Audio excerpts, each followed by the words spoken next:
field in his uniform to one of him in normal clothes, and he updated his Instagram description to simply say athletes. Now, David Culley is the new head coach of the Texans. He said he is a Houston Texan, and I want him to be a Houston Texan. And the reason I'm in this position today is because I knew he is going to be a Houston Texan. He's an athlete. This is very significant. This is a significant thing.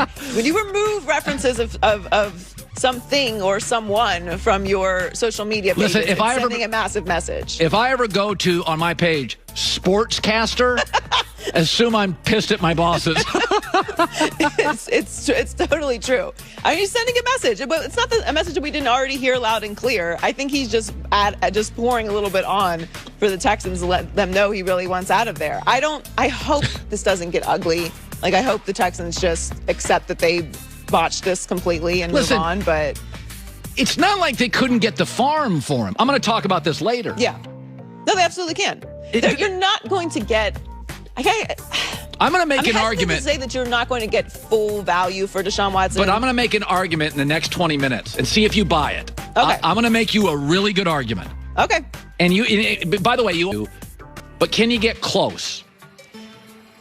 If they make the right trade, then yes, I think they can. But I'll wait until you tell me. Finally, did you see the end of this Wizards-Nets game? I did not. It was all over social media last night. So it looked like the Wizards were on their way to their 5th straight loss and came back and stunned the Nets last night. So they're down by 5. Beal hits a three-pointer with 8 seconds to go. Then Washington stole the inbound pass, and Westbrook made his own 3 to take a 1-point lead. The Nets had a chance to take the lead back, but missed a layup with just seconds remaining. And then Beal made the final 2 free throws to seal the win, 149-146. But it was just this crazy sweet sequence. I was happy for the Wizards though. They've been going through it the past couple games. Beal's putting up 40 every single night, and they're losing. He had 37, 6 rebounds and 4 assists last night, and Russell Westbrook had 41, 10, and 8. Also, head coach Scott Brooks had a funny quote after the game. He said, "It was the first game all year I had a White Claw." I wanted to enjoy it. It's a good feeling. So he treated himself to a little adult beverage afterwards. But it was a really fun way to end that game. Obviously, the Wizards are having one of those seasons. Some of those Bradley Beal highlights. Oh my God, he's talented. You know what? Everyone knows how amazing Bradley Beal is, but this season it's really starting to show just how absolutely incredible he would be able to be with a contender, because he is just. He's putting up 40 points every single night, and they're losing. Yeah. Like, how much more do you need around you? Yeah, good stuff. Joy with the news. Well, that's the news. And thanks for stopping by. The Herd Lie News. Oh, got so much stuff. It is interesting. Colin right, Colin wrong, top of the hour. Scott Pioli was the GM, 3 Super Bowl champions with the Patriots. He was a 5-time executive of the year. He now works for the NFL Network, over 27 years. In the front office. You don't win executive of the year 5 times unless you know what you're doing. And by the way, he left New England a while ago, and their drafting has not been the same. Let's be honest. We've been on this now for 4 years. The last 10 years, they don't have an offensive Pro Bowler at a skill position. Scott joins us live, brought to you by Mercedes-Benz, the best or nothing. So I want to talk, Scott. First of all, thanks for coming on the show. Thank you so much for doing that. I love that. Thank you, Scott. No, thank you for having me, Colin. Great to be here. So, it's interesting. All my friends, Saturday night, we're all on FaceTimes. We're going crazy on this trade. And everybody's like, man, they gave up all these first-round picks. But it's interesting. If you look at the scouting department for the Rams, they have done a really good job. 2nd, 3rd, 4th, 5th, starters everywhere. So it tells me, A, they were over Goff. But it also tells me the Rams have incredible confidence in their scouting department to give up first-round picks. That's my takeaway on it. What was your takeaway on it? Well, I think that they had to give away the picks in the first place because in order to unload that contract, the Goff contract, you were going to have to give up a lot in return. So they've done a good job. They've had to use all methods of player acquisition, Colin. So yes, they've done a fair job in the middle rounds and in the second round, third round. They've done a fair job. But again, let's remember the best player on their football team was a first-round pick in Aaron Donald back in 2014. So it's a dangerous way to build your roster. They trust their system, but we're going to see how this goes. Part of the fact is they keep going in, right? In 2018, the Rams had to go all in and make some trades and sign some free agents, spend a lot of cash in order to get players and make some trades. So as much as they have confidence in their drafting acumen, I think that there's also this realization that they have to go outside of the draft to acquire players that are going to be good enough to help them win, or compete for a championship. Now, listen, we know Matt Stafford's talented. He was the #1 high school player. He was great at Georgia. I watched him for 3 years. I've watched him in the NFL. But I said this last week. There are players that I hear about their talent. I use Tracy McGrady in the NBA. I heard for years he was better than Kobe, he was better than Michael, and I'm like, he never won a playoff series. Chris Paul aesthetically doesn't have the glamour, the hops. Chris Paul just wins everywhere. At some point, you got to win games. Stafford is talented. But, Scott, I'm over it. Okay, I got 12 years, 4 winning seasons. I'm not even asking him to beat Aaron Rodgers or the Super Bowl. Just beat the Bears. And, Scott, I'm a little worried he has struggled to win big games. Is that a fair criticism? It's a fair question. I don't know if it's a fair criticism yet, because we're going to find out in the next couple of years whether or not it's an actual fair criticism.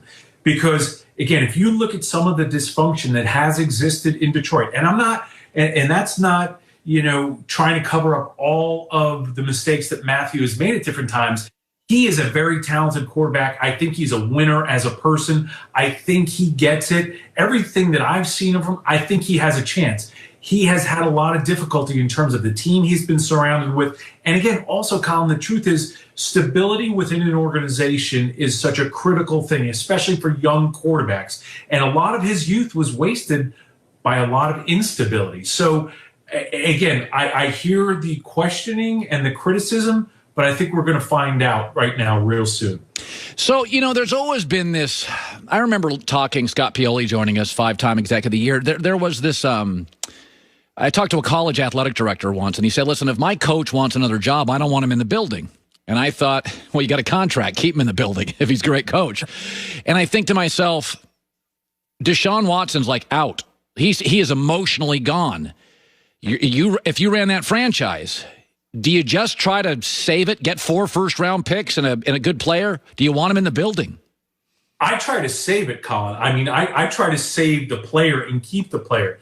Because, again, you just made a really important point. 6 months ago, Deshaun Watson signed a contract. He consciously made a decision to be with an organization that had leadership at the top in terms of ownership and the other leaders, that he accepted a contract to make him the second highest paid player in the history of the game. So, again, those are the rules of engagement in the National Football League. He signed the contract, as Hyman Roth said in Godfather 2, this is the business we've chosen. This is the choice that he made. This is the business he's chosen. Those are the rules of engagement. You don't say, do-over, I want out now. Now, I say that from a business perspective, but then there's the reality and the nuance of the relationship. And I know David Culley. I know Nick Caserio. I hired Nick Caserio in 2001 as an entry-level scout. David and Nick are 2 of the finest people I've met in my 27 years in the National Football League. Deshaun Watson is also one of the most incredible people. I think and I hope that at some point Deshaun gets a grip of his emotions and says, let me show a little bit of grace here because I have this obligation. Let me see if I can coexist with this new leadership. Because it sounds to me, Colin, that his beef is with the people that are outside of Nick and David. And truthfully, the people that are going to have the greatest influence over him and this franchise in the coming years are Nick and David Culley. So that's my quick take on it. Scott Pioli joining us. I've had this theory for years. Joy always laughs at me. I say, the male ego ruins dynasties. Everybody wants credit, and that's just the way it works, right? It's everybody gets rich, and now everybody wants credit. I saw the Lakers. You got Riley and Phil Jackson and Jerry West, and they're all brilliant. And you see it just blows up. So I look at New England, and I know Belichick's great. I'm not disputing that, but the more they've won, the more power he's exerted in personnel. And it's impossible to be a great GM and a great coach. They're just 2 incredibly difficult jobs. And I look at Matt Stafford, according to a story, saying, I'll go anywhere except New England. And I think to myself, Scott, Brady made that system look really darn nice. But you take Brady out of it, and it's cold, and it's outdoors, and they don't spend big money, and they have no weapons. Do we have to be a little honest here? We know Belichick's great. I'm not disputing that. Yeah. But he has too much damn power in that organization now, and he needs to relinquish some of it.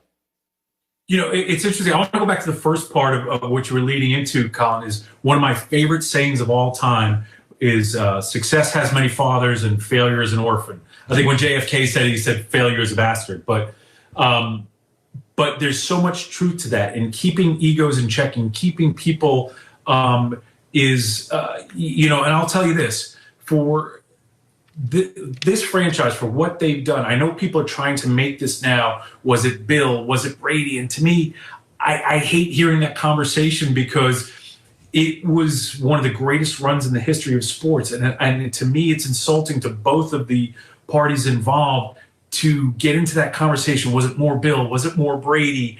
And why can't we just embrace that it was one of the greatest partnerships? This is the most team-oriented game, I believe, in all of sports. Yeah. And to force people, again,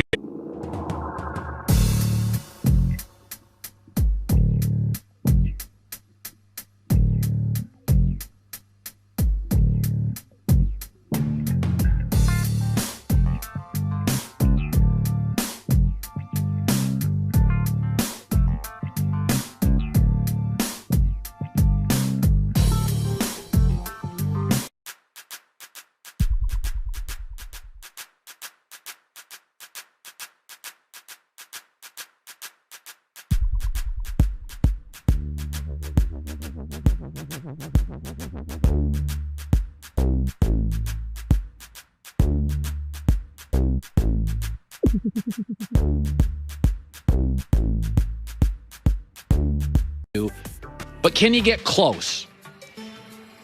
If they make the right trade, then yes, I think they can. But I'll wait until you tell me. Finally, did you see the end of this Wizards-Nets game? I did not. It was all over social media last night. So it looked like the Wizards were on their way to their 5th straight loss and came back and stunned the Nets last night. So they're down by 5. Beal hits a three-pointer with 8 seconds to go. Then Washington stole the inbound pass.